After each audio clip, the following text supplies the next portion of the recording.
John F. McManus joined the staff of the John Birch Society in August of 1966, serving originally as a field coordinator for several New England states. In 1968, he was transferred to a position in the Society's national headquarters. In 1973, he accepted an appointment by Robert Welch, the Society's founder, as the organization's Director of Public Affairs. In this post, he became and remains the Society's chief media representative throughout the nation. He has appeared on hundreds of radio and television programs. He is one of the Society's few authorized spokesmen. In addition to being a regular contributor of articles to the New American, he serves as its publisher. He is also publisher of the Society's member-only monthly bulletin, and he was named president of the John Birch Society in 1991. We welcome you. Thank you for coming.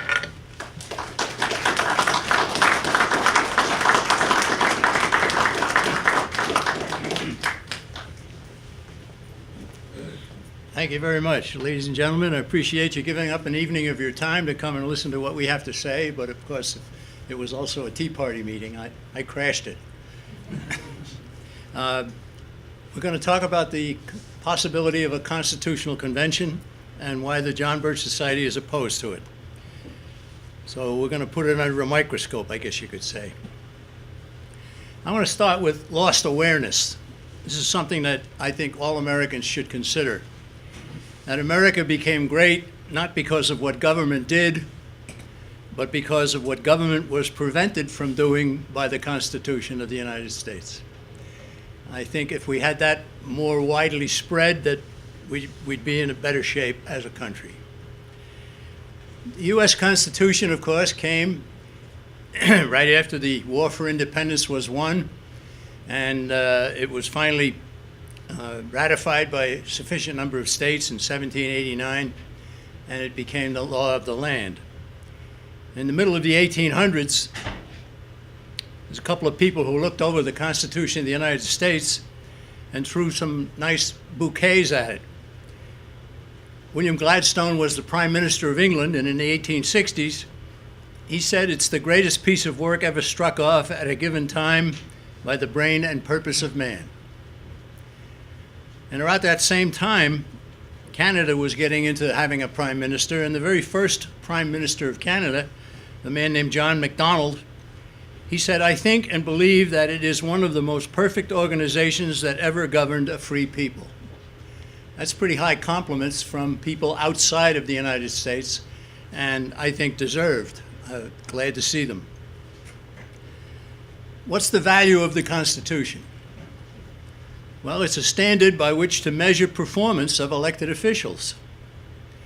The John Birch Society's magazine is called the New American, and we publish a roster of how did they vote, how did the senators vote, how did the representatives vote. And I put a copy of it right over here, just to show you. This is the New American magazine. And here's what we call the Freedom Index. The Freedom Index rates all congressmen and all senators, and we do all the congressmen on the same issues, all the senators on the same issues. This particular issue, we find a fellow named, your congressman here's name is Garrett? Yeah, he got 100%. 10 votes, he voted the correct way. He voted the constitutional way on all 10 issues. Now, the Constitution is also a grant of limited power to the nation's federal government. Limited power, not all power, just limited. And it's a restrainer of the government's always voracious power grabbing. If the American people know about it, and if the American people force the congressman to obey the oath that they take every year, every start of every Congress. Now, just to give you an idea of what's going on, you probably already know this, but my favorite part of the Constitution of the United States is Article 1, Section 1, Sentence 1, right at the beginning, right after the preamble. It says, "All legislative powers herein granted shall be vested in a Congress of the United States." Now, if all legislative power is in the Congress, how much of it is in the Supreme Court? How much of it is in the executive branch? Right? I see you're all good mathematicians. You all figured that out, right? Law cannot be executed legitimately via presidential executive orders or court decisions. I don't know how many times I've been with people and they say, well, the job of the Supreme Court and the other federal courts is to interpret the Constitution. No, it isn't. It's not to interpret the Constitution. It's to obey the Constitution, and it's to make sure that other people obey it. And an awful lot of the matters that come before the Supreme Court and federal courts, they should say it's none of our business, it's not a federal matter, send it back to the states and let the people decide, right? I can remember when I was a boy growing up and I'd skin my knee and I'd come in bawling. My mother would look at me and she'd fix my knee and put a little bandage on it or something like that, and I'd still be bawling, and she always used to say, don't make a federal case out of it. We make a federal case out of everything, don't we? Right? Abuses and dereliction of duty, the war power belongs only in Congress. That war power hasn't been used since December 8, 1941, the day after Pearl Harbor. The power to coin money is in the Constitution. Congress shall have power to coin money, not issue money. Coin money. And there's no power in the Constitution for the federal government to have a bank. Right? Protect the states from invasion. That's part of the Constitution. That's in Article, I think it's Article 4. It says that it shall be the duty of Congress to protect the states from invasion. And it didn't say military invasion. If you got 10 million people coming across the southern border, that's an invasion, isn't it? Right? It's the federal government's job to do something about that. They're derelict in their duty. And of course, they ignore the 10th Amendment, and then there's plenty more that we could go on and list here. But abuses and dereliction of duty is very common, right? Now, I'm going to give you an example of how they ignore the Constitution. On October 3rd of 2002, and this was 6 months before the second invasion of Iraq. The first one happened under George H.W. Bush's administration. Now we're into years later. The House International Relations Committee met to discuss planning for the war already being discussed by the George W. Bush administration. All 45 members of this committee were there, right? The Democrats and the Republicans, as well as others in Congress, and they'd all sworn an oath to abide by the entire Constitution. All right, so what happened? Well, at that meeting, a congressman named Ron Paul, he stood up and said, Mr. Chairman, I have a motion. I move that we declare war on Iraq, and I intend to vote against my measure because I don't think we should go to war against Iraq. But I also don't think we should ignore the constitutional requirement for a congressional declaration of war. Good for it. Good for you, Ron. Right? So what happened? Well, the chairman of the committee was Henry Hyde of Chicago, supposedly a great conservative. And this is what he said to Ron Paul. He said, there are things in the Constitution that have been overtaken by events, by time. Declaration of war is one of them. Your measure is inappropriate, anachronistic.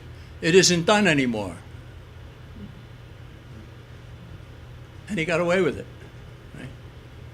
And so Ron's motion was defeated, and he even voted against it himself. Right?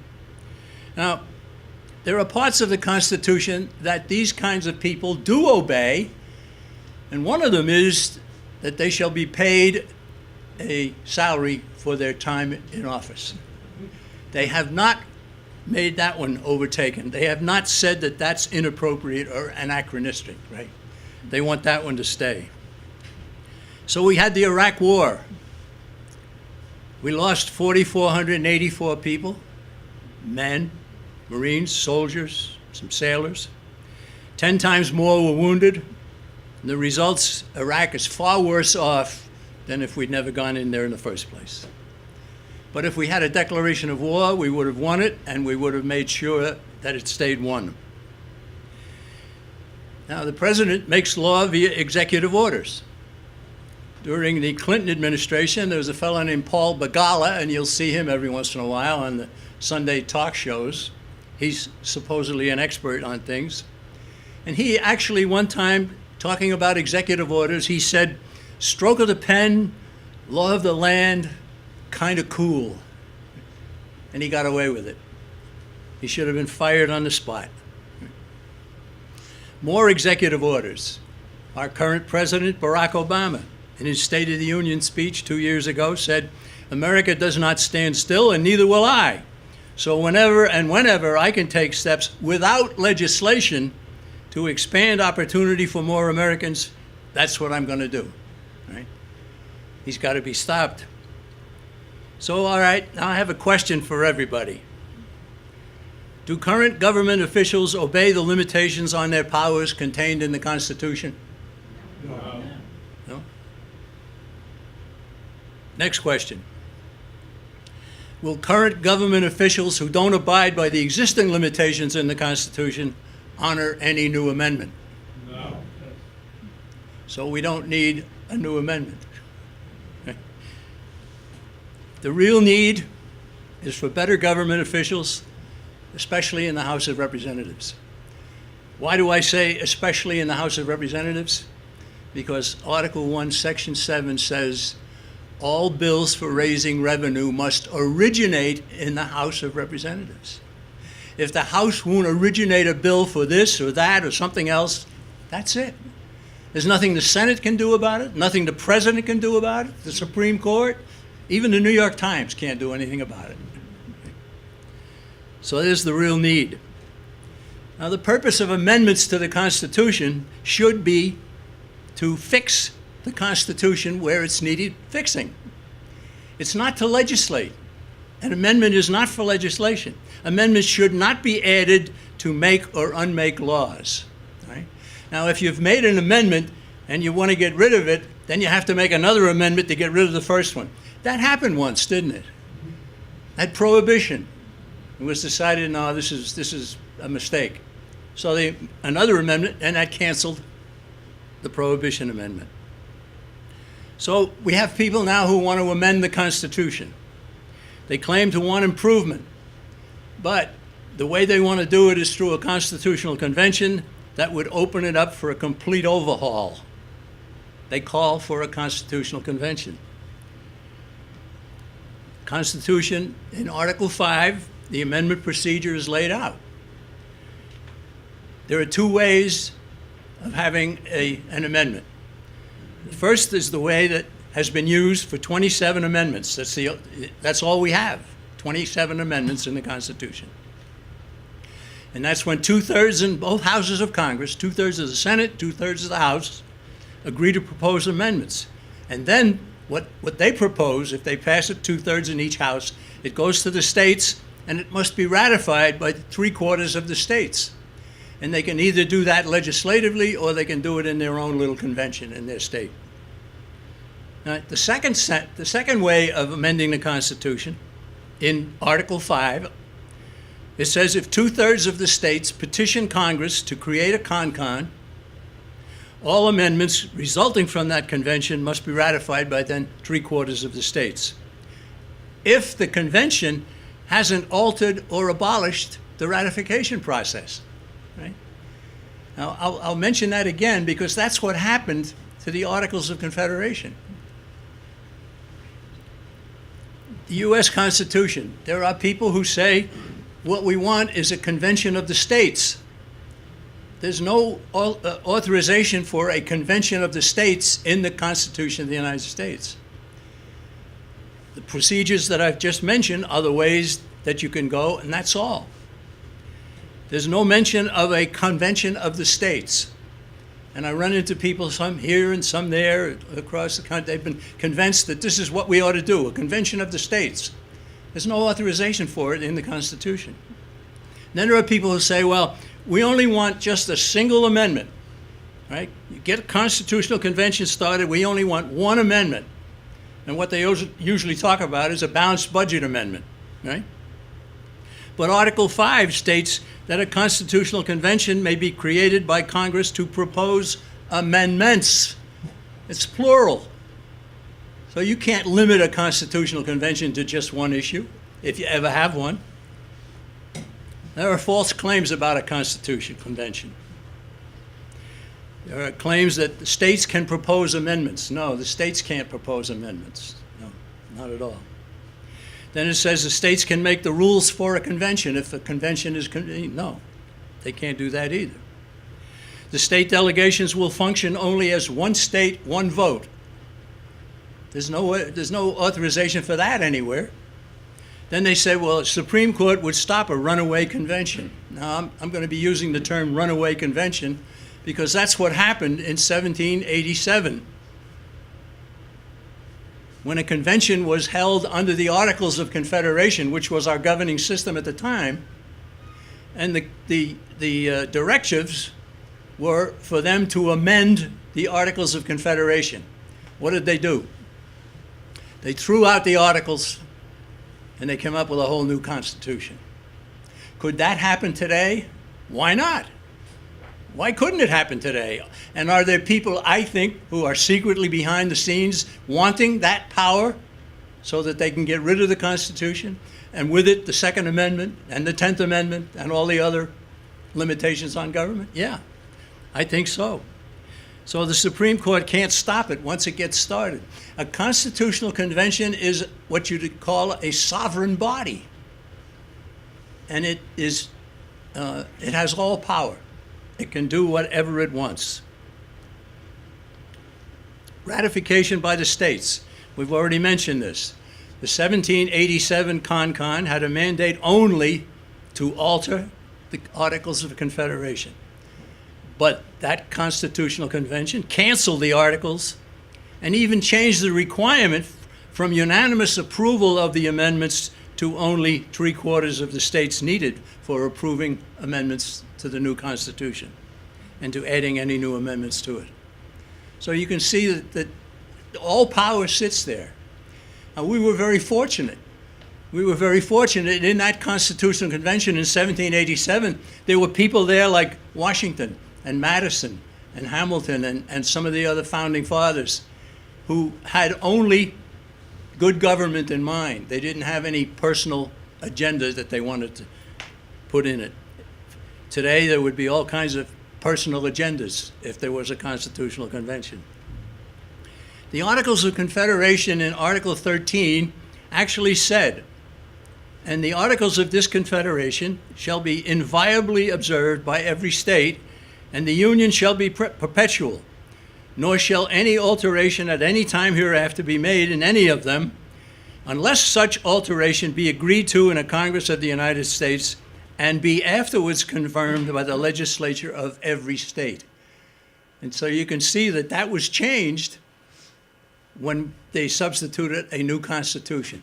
It wasn't every state had to approve it, only 3/4. There are myths regarding a constitutional convention. The myths say states can control a con. They say proposed amendments can be limited to a single subject. Not at all. They say state ratification process will bar mischief if the state ratification process hasn't been cast aside by the convention. They say a con can't change the whole Constitution. Yes, it can. It did in 1787. And they say a convention of the states is allowed under Article 5. No, it is not. There's no such thing. So questions need answers. If you have a constitutional convention, how do you choose the delegates to go to it? Right? Are you going to send Senator Booker? Right? Right? Are you going to send Nancy Pelosi? Right? Are you going to send whoever, right? How many delegates per state? Is it going to be one delegate for each state? Or is it going to be like the Electoral College? The Electoral College, each state has a proportional number of people. Expenses to a constitutional, who's going to pay the expenses, right? I don't suppose that many of them would go if they weren't taken care of. Right? And where are they going to hold the meeting? Well, I think Hawaii would be nice, especially if it's wintertime, right? Who's going to be the chairman, right? Where to hold the con? Who's going to worry about the safety of the delegates, right? You certainly would have to have it today in the kind of a situation we live in. So the answers. The Congress call a convention for proposing amendments. Right? Article 1, Section 8 grants power to Congress. Congress can call a constitutional convention. I don't want them to do it. But if they ever did, then the power goes to Congress to make all laws which shall be necessary and proper for carrying into execution the foregoing powers of that Article 1, Section 8, and all other powers vested by this Constitution in the government of the United States. So the answer to all of the questions that we just posed, how to choose the delegates and so forth, Congress is the answer, right? And if you don't have a decent Congress, you have no idea what could happen. So who favors a constitutional convention? Oh, quick fix partisans. I always like to say that. People who say, okay, all right, we're going to take care of all the problems, we're going to do a quick fix. No, quick fixes don't work. Mark Levin is in favor. He wrote a book about it. Limbaugh, Hannity, and Beck, they're in favor of a constitutional convention. The National Tax Limitation Committee is. The National Taxpayers Union. The Goldwater Institute out in Phoenix. Michael Farris of the Patrick Henry College. Tea Party Patriots. Wolfpack. George Soros. These people are all in favor of it. And some of them, I think, are pretty decent people, but they're wrong. I hate to say it. I think they're wrong about this. This guy, Michael Farris, I had an experience, it was about 18 months ago, to come down to New Jersey and to speak at a debate. Michael Farris versus John McManus. Well, when Michael Farris found out that John McManus was coming, he canceled. And then he went to Colorado, and he told the people in Colorado that I canceled. Right?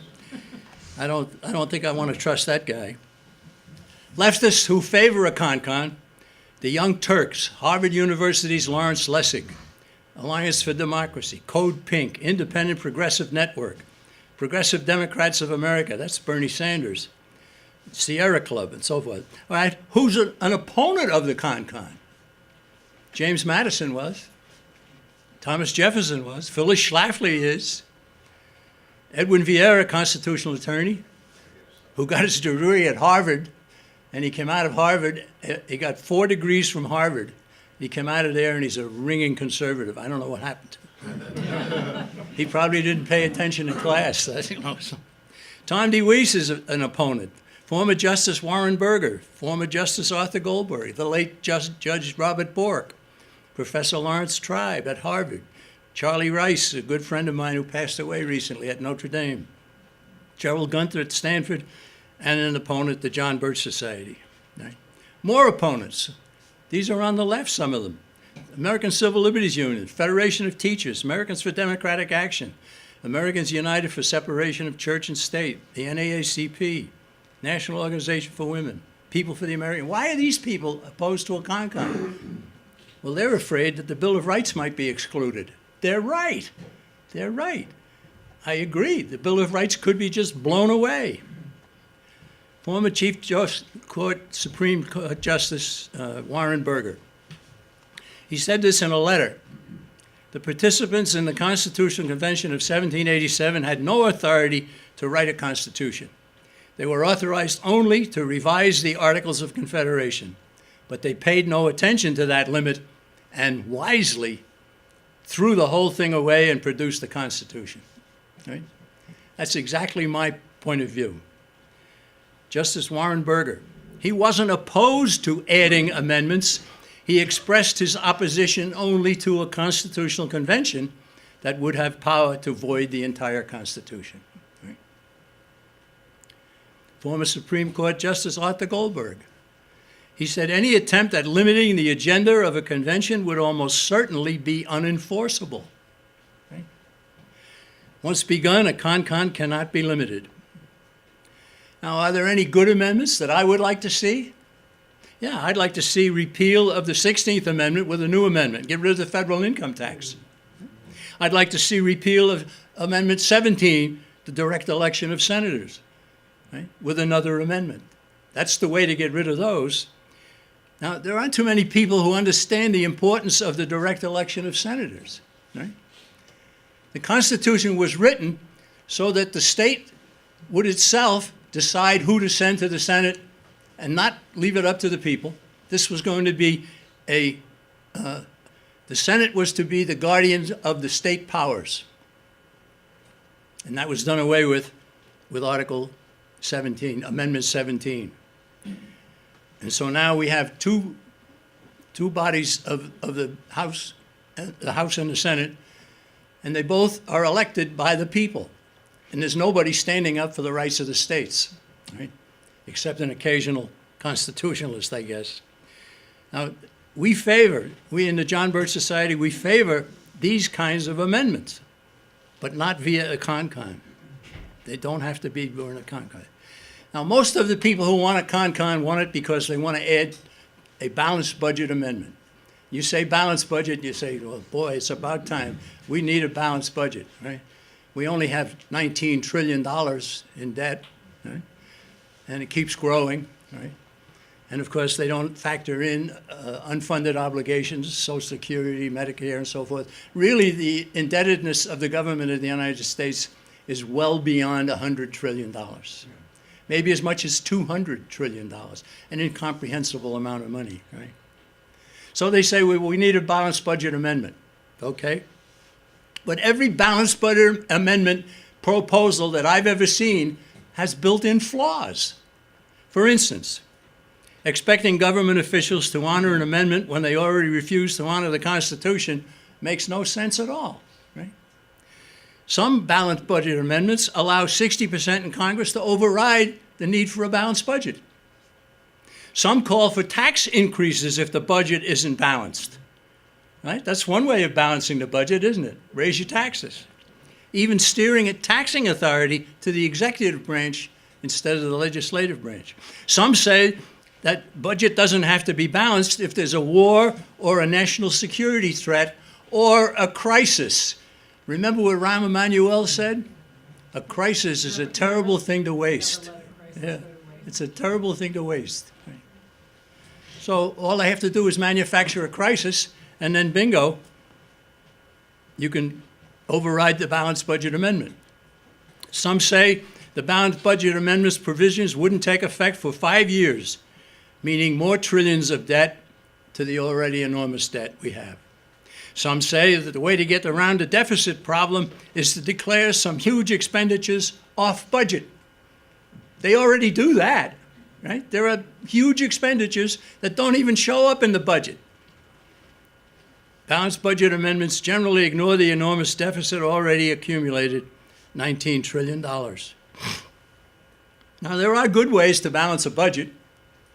One, Congress can cut spending for unconstitutional programs. That would help to balance the budget. Another is that Congress can nullify laws and programs. The nullification power is there, and nobody wants to talk about it, except the John Birch Society and a few others. Rarely used power in Article 1, Section 7. I've already mentioned this. All bills for raising revenue shall originate in the House. The power of the purse is in the House of Representatives. House members should use that power. Encourage your congressman to do it. What are some of the unconstitutional federal programs that should be abolished? Foreign aid. I defy anybody to find foreign aid in the Constitution of the United States. It's not there. Right? Education, housing, energy, medical care, undeclared war, and much more. All kinds of things that are being done are unconstitutional because there's no authorization for them in the Constitution. Then you have the added authority of Amendment 10. The powers not delegated to the United States by the Constitution, nor prohibited by it to the states, are reserved to the states respectively or to the people, right? The 10th Amendment is probably the most abused part of the Constitution, right? What about the Second Amendment, right? There are a lot of people interested in the Second Amendment. There are forces anxious to have a con-con in order to abolish the God-given right for private individuals to keep and bear arms. I'm not kidding you. That's why some people want a constitutional convention. All right, now let's talk about contrasting proposals here. If we use Article 1, Section 7 to cut spending, what do we need? We need a majority in the House of Representatives. That's 218. There are 435, so a majority, just over the 50%, would be 218 of them. We don't need any in the Senate. We have no role for state ratifications, so the total needed to balance the budget is 218 in the House of Representatives. If we create a balanced budget amendment, then we need 290 in the House, 67 in the Senate, and many hundreds in state governments, adding up to thousands of people that you need to have a balanced budget amendment added to the Constitution. So doesn't it make sense, right? Which would you choose? Isn't garnering of only 218 in the House easier than getting 290 in the House, 67 in the Senate, and the majorities in both houses of 38 state legislatures? Also, isn't the first method safer? Certainly is. So the safe and effective solution: elect reliable members to the House of Representatives, then the Senate, then the presidency. Now, as I travel the country, I meet people, I meet members of the Birch Society, I meet the people who come to hear what we have to say and so forth. And we're now in what I call the quadrennial spasm. Going to have another election of a president, right? And people come to me and say, who do you think is going to be the nominee? Who do you think is going to? I say, wait a minute, stop. We take our country back through the House of Representatives, and then the Senate, and then the presidency. Anybody who thinks that we're going to steal the presidency away from the powers that already have a grip on our government, they're just not thinking straight. Right? But the House of Representatives is something we can affect and something we can use. And the power of the people to elect a decent representative for the House of Representatives remains.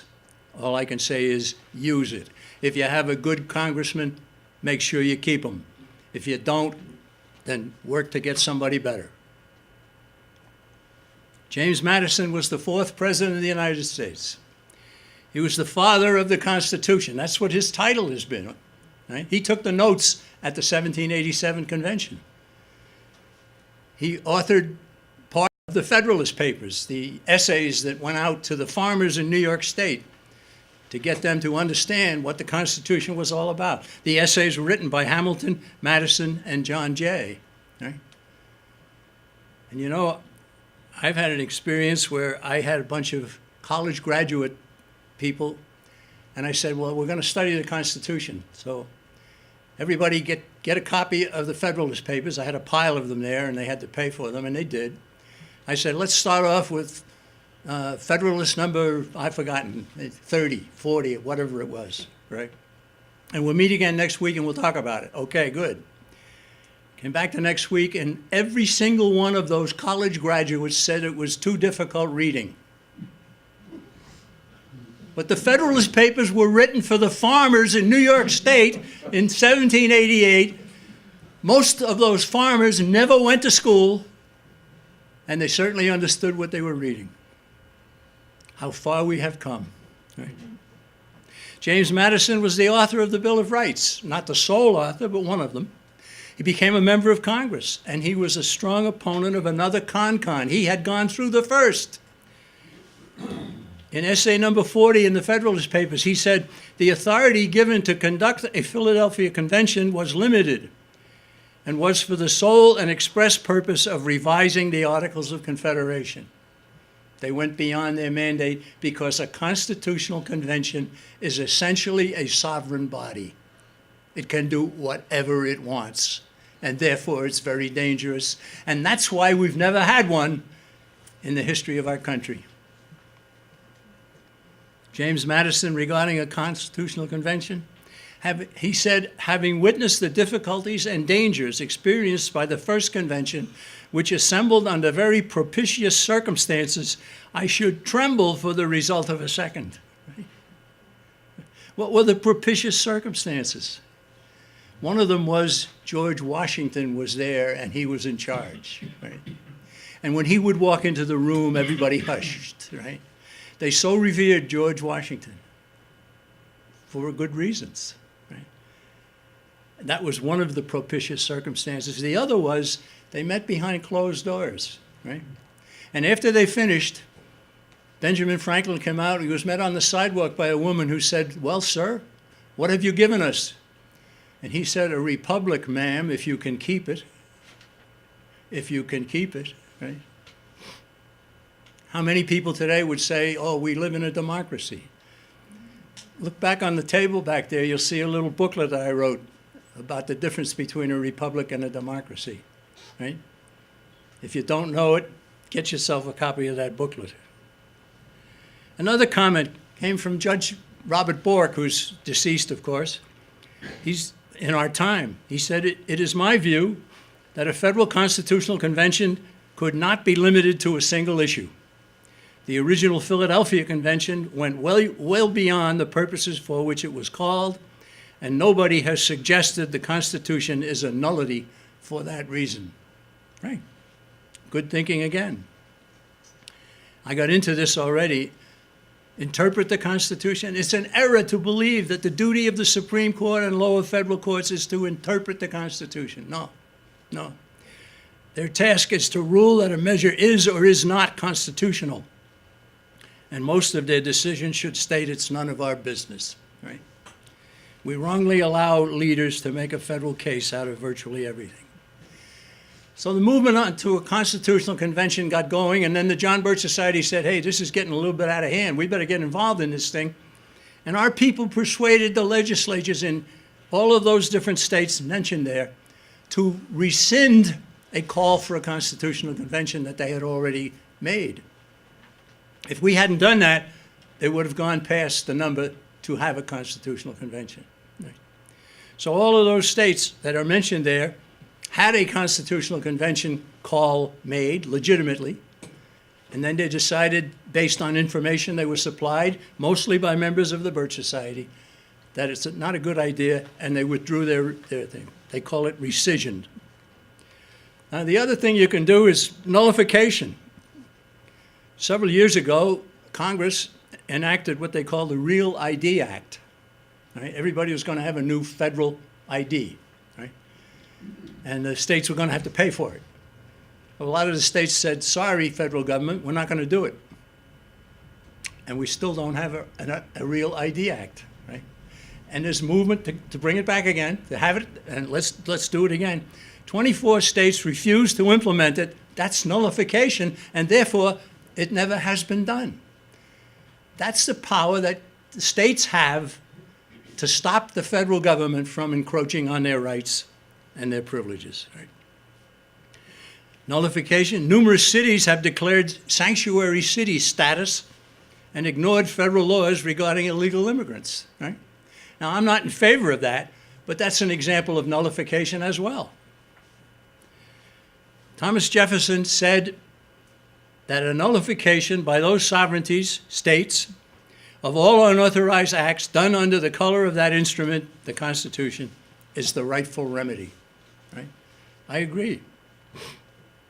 There's a book, a wonderful book by a good friend of mine named Tom Woods. He's another Harvard grad who came out of there, and his first step out of Harvard was with his right foot, not his left foot. Right? His book, it's just, the title of it is Nullification. Been praised by Judge Andrew Napolitano. He's a Jersey boy, isn't he? Yeah. Columnist Walter Williams, Barry Goldwater Jr., the John Birch Society, numerous others. I've read the book. It's about 240 pages, but the second half of it is all appendix. So you got 120 pages, and he explains what nullification is and where it came from and who backed it and so forth. It's a quick read. James Madison, regarding nullification, he said nullification of a law can belong rightfully to a single state as one of the parties of the Constitution, the state not ceasing to avow its adherence to the rest of the Constitution. Right? Summarizing, a con-con is constitutionally legitimate, but a con-con cannot be limited and therefore is to be feared. Wisdom has prevented creation of a con-con for the past 220 plus years. Alternatives to a con include forcing Congress to abide by its solemn oath, nullification of unconstitutional measures by the states. All right? The effect on the Constitution. A con, look down on the left, a con can alter the Constitution, can rewrite the Constitution, and is dangerous. Go to the right. Nullification can enforce the Constitution, leave it as it is, and there's no danger involved. Right? Which do you choose? Conclusion. A constitutional convention, even if someone promotes the idea by some other name, like a Constitution of the States, would likely lead to a revision of the complete or complete cancellation of the Constitution. So we say, and we say very emphatically, say no to a con. Right? Now, something came up recently that I think deserves a little attention here. In 1944, a man named Willis Stone proposed an amendment to the Constitution. And his proposal was adopted by the John Birch Society. It sought to have government sell unconstitutional enterprises that are so many and so large that if you got rid of them all, you could cancel the income tax. Right? That's why the John Birch Society was interested in it, right? And our people were as well. But Willis Stone's, his strategy was to have state legislatures call for a con, right? And we backed what he was in favor of years ago, and now that's being held against us because they don't know the whole story, right? Willis Stone said when the number of calls nears 2/3 and therefore a con would actually be conducted, he said that's the time when we tell Congress, you step in and you get yourself a constitutional convention. No, you ratify the amendment and don't go to a constitutional convention, right? Now, how do we know that? I got friendly with Willis Stone. He tried to get me to become the Liberty Amendment chairman for the state I live in, right? But I was already involved heavily with the John Birch Society. I said, look, I don't have time for anything else. He said, okay. I said, but I'll talk it up whenever I can. Willis Stone said this: no, we don't want a constitutional convention. Nobody would be stupid enough to want a con. We want Congress to propose the amendment, and even they would propose the amendment when we got close to where a con would have to be called. Right? So it's been stated that the John Birch Society is a bunch of hypocrites. They used to be in favor of a constitutional convention, and now they're opposed. No, we were never in favor of a constitutional convention. We were in favor of Willis Stone's strategy. And his strategy was to get a lot of states to call for a con up to getting close to where the tipping point would be, and then stop it.